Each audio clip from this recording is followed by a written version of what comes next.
Now to the war in Gaza, where Israel's offensive against Hamas in the city of Rafah appears to be expanding. Palestinians in southern Gaza say dozens of people have been killed in the latest Israeli attacks. It follows the deadly strike on a makeshift refugee camp that Israel says was targeting Hamas commanders. MTS Tayeb has more.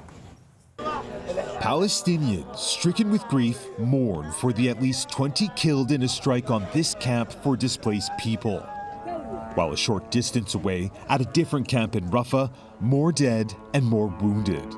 Israel's military continues to insist it isn't behind the attacks on the two encampments, amid reports it's moving tanks into Rafah's city center. And as the Israeli military announced this morning, 3 of its soldiers had been killed while fighting in southern Gaza. 3 more were badly wounded. The worsening violence follows an Israeli airstrike on Sunday night, which triggered a massive fire in what's being called the Tent Massacre. Bodies at the Tel al-Sultan camp for displaced civilians were burned and mutilated beyond recognition. CBS News' Ed O'Keefe pressed National Security spokesman John Kirby on the Israeli strike. How many more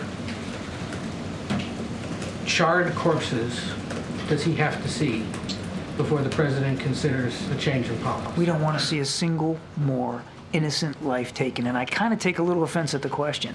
No civilian casualties is the right number of civilian casualties, and this is not something that we've turned a blind eye to, nor has it been something we've ignored or neglected to raise with our Israeli counterparts.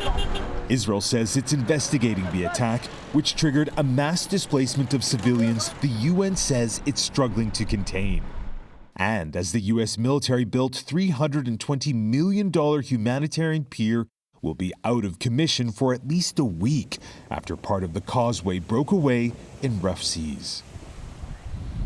And with international fury at the killings of civilians in Gaza only growing, the Biden administration continues to insist it has no change in policy following the tent massacre in Rafah because it was caused by an airstrike and not a major Israeli ground invasion. Nate. Thank you for your coverage in East Jerusalem, MTS Tayeb.